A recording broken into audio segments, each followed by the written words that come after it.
Hello and welcome to the Rams Talk podcast preview show. This week, obviously, we're previewing a Tuesday night game. So for those who are listening, it is a quick turnaround for ourselves at Rams Talk. I am joined by a very, very special guest who is going to talk all things Blackpool with me. Just before I go and introduce him to you, we are very, very thankful.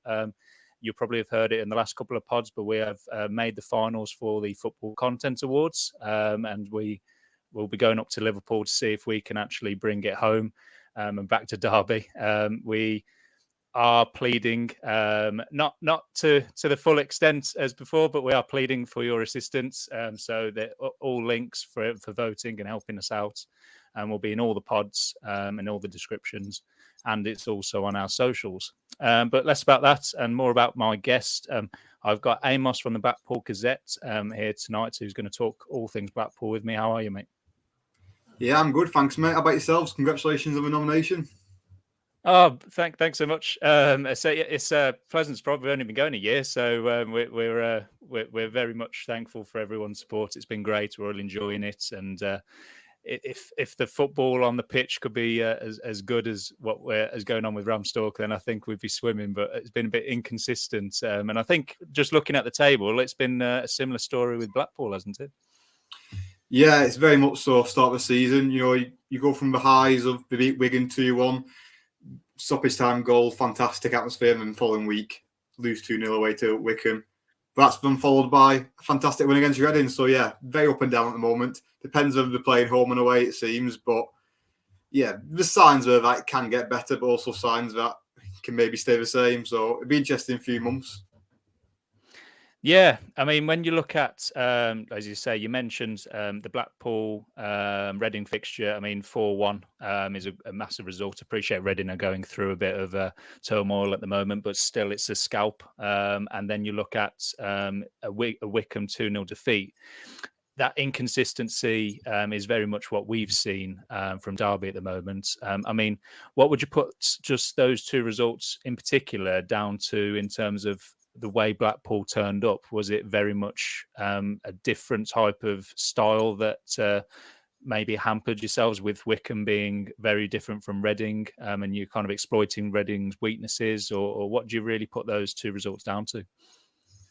Well, Neil Critchley likes playing at a very defensive system. It's two wing backs, three at the back, and sometimes it clicks and it can work perfectly, like it did against Reading, where on the counter attack the two wine men really had joy. But against Wycombe, I don't think it was just the system. It was the fact that I just don't think there was that intensity from the start. It was a bit slow up the mark, and Wycombe took full advantage. So maybe a mixture of things. But yeah, Blackpool do like to keep the ball. They do like that defensive structure. And like I say, when it works, it's really effective. But when it don't, they can find themselves on the back foot. Yeah, I mean, when you look at your early game against us at Pride Park, I mean, it's probably the one game this season where fans came away. We talked about it on the pod, where we well and truly just were played off the park. And when you look at your results from then on, you've picked up a couple of decent wins. I mean, Wigan, you beat them. We obviously dropped points against them.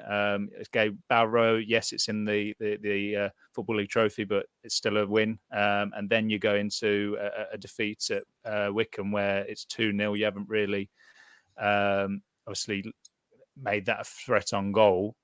In your other games, you're free scoring. I mean, when you look at that Wycombe one in particular, that's the one that Derby fans are going to probably put a little bit of hope on. I mean, you dominated the ball from just looking at the stats. You 64% possession on one that I'm reading here. I mean, was it just the bad day at the office? It just wasn't going to happen from minute 1 to minute 90, or what went wrong there? Yeah, it was one of those games. They just weren't fully at the races. So we had problems scoring in previous games. We had a few 0-0s, which were obviously very fun to report on. But yeah, I think finding back in the net has been a problem at times for them, and that was certainly the case against Wycombe.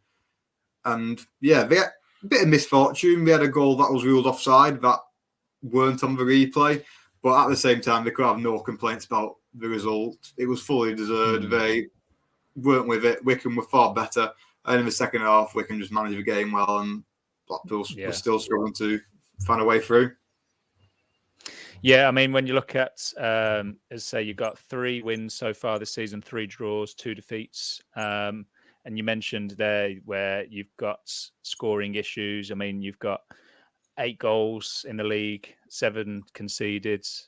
It's quite there, isn't it? It's quite parallel, and it's probably there where you probably come unstuck in games. I mean, mid-table, 14th. Is that a poor start to the season for Blackpool standards?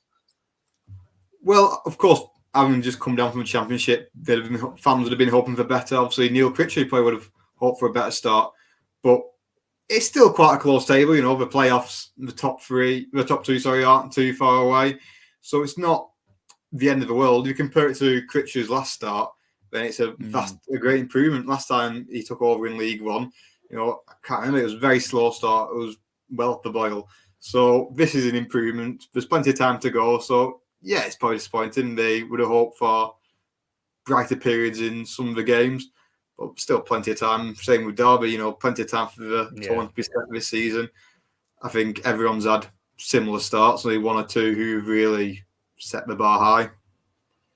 Yeah, I mean, when you look at the league, we're very much, you say, early stages. I mean, Derby are 3 points off the playoffs and 6 points off top. That's how close it is so far. So a couple of wins and a couple of results can do that. And I mean, Blackpool are in the same boat. What are Blackpool's expectations, do you feel, this season? Obviously, looking at the squad, looking at Neil Critchley's vision, and where obviously you've come down from the Championship, is the aim, do you reckon, and the way that the transfer market's panned out, to go straight back up, or do you reckon it will be maybe a slower burner? I think the club would like to back themselves to go back up. I think maybe looking at the squad, playoffs would be the most likely destination again for them to achieve that. But yeah, if things go their way, there's no reason why Blackpool can't be around that top 6 and be fighting to go up. So I think a lot of fans would expect that as well. They'd be hoping. There's been some frustration in the early weeks, so maybe fans' expectations might have changed here and there. But I think that frustration does come from thinking they should be doing better than what they have. So yeah, I think they do have enough to be around the playoff places at the end of the year. And they've also got a couple of players who are still out injured. Carl Joseph coming for a good fee, and we get to see him. So yeah, there's still if buts and maybes around the team. Well, when you look at the squad as a whole, I looked at, funny enough, today while I was at work, I saw on Twitter a name that I had not seen. I completely forgot he was still going. And you know which probably one I'm going to go with. Karamoko Dembele played today. And it kind of caught me off guard. I didn't realise you actually had him from Brest, I think it is, in France. I mean, where's that signing come from? Because the last time I remember was Celtic. Yeah, it's one of those. You have to sort of double check when you saw the rumours, thinking, I remember this guy. His name rings a bell. Like, and it's from Celtic all those years ago, where he was like, obviously in all the national papers, this 13-year-old playing under 20s football. And you think, wow, when you look, he's now 20, so a lot of time has passed from those days. So we've seen a glimpse of him so far. He started against Barrow, and he's got a few cameos off the bench. But yeah, you can see why the hype was there when he was young. He's got that natural talent. We still get to see what he can actually do in League One and whether he can sort of match that physicality. But I think they're slowly bedding him in and see what he can actually do in the long term. Things in France didn't go the way maybe he would have hoped. So this is a good chance for him to sort of reignite his career. And who knows, we could be talking about him in good form end of the season. I mean, when you look at, he's played today, and today recording, we are a week out from the game, just due to it being on a Tuesday night next week. He's playing in an under-21s game. I mean, is he still getting that fitness back? He's quite a way off of playing probably consistently within the first team. Yeah, well, today Neil Critchley named quite a few first-team players in the game. So it was Preston's reserves as his, quite a very strong Blackpool team to get that run out. So he probably got about an hour, 70 minutes under his belt. He got the same at Barrow, and then I think it's about finding the right time to use him in the league properly. He came on against Wickham, but the game had gone by then pretty much. But he did look bright. They were 2-0 down, but he did have his bright moments. So, yeah, he's still building that fitness. They're still trying to get him in tune with the rest of the team. But it'll be interesting to see where they fit him in once he's actually ready. And I don't think it'll be too far off, just about the right time, I think, for him. Yeah, I mean, when you look at, he's a player that's a household name in terms of social media. From when he was, as you mentioned, a young kid back in Scotland. But he complements some of the players you've got up there: Carl Joseph, Jordan Rhodes. I mean, you've got quite a lot of firepower going forward. I mean, if you could put one or two players in the spotlights who Derby fans have got to watch out for. Obviously, we have seen what your team can do at Pride Park early on this season, but who are the key threats that Blackpool could look to exploit Derby? Well, you mentioned him then, Jordan Rhodes. It's no surprise just watching him in the first few weeks with Blackpool why he's got so many goals in his career at this level. He seems to know where to be on the pitch, right place, right time. And he's just, I've seen it in the game against Reading. He can just score out of nothing, really. The ball lands to him. He just knows where to find the goal. So he's definitely a player to watch. It's just about getting the service to him, really. He's making sure that consistently through a game, the ball is going up there to him. And he's worked well with a couple of different strike partners. Jake Beasley, who you will know obviously scored a brace against Derby. He played very well with him against Wigan. They were a very good duo up front. So that worked. But then against Wickham, Beasley was a bit quieter. So for the last game against Reading, things were changed. Rhodes was up front with young Killian Kwasi, who's joined the club on a free after leaving Sutton. And them two look really good. So I think Critchley's still figuring out the best duo up front. Obviously, you got Shane Lavery, who's recently come back from injury. So it'll be interesting to see how he picks things back up again. So, yeah, they are strikers there despite the goal problem. It's just about maybe fighting the players who complement each other best, and then having that impact in the wide areas and in the midfield to get the ball to them at the right time. Yeah, I mean, when you look at the Reading game in particular, I mean, I'm just looking at a couple of the player ratings. I mean, Jordan Rhodes stands out with his hat trick. But your wide players, which I'm right, I don't know if I'm right in saying, you could correct me if I'm wrong. If you play a three at the back, so is that are they wing backs more than? So I've got Hamilton and Dale. Or are they all wingers out wides? Because both of them, I mean, 8.4 and 7.7 on this particular app that I'm looking at, obviously complemented a lot of threat for yourselves. I mean, are they massive players in quite key positions in the formation you play? I think they can be. It depends on the setup, really. Sometimes they are more defensive players who you get forward as more of wing backs. But in some games, you do see them get forward more. Against Wigan, during the game, they switched to a quarterback to let CJ Hamilton attack. So there is things do change out there, just depending how the games are going, who they're against.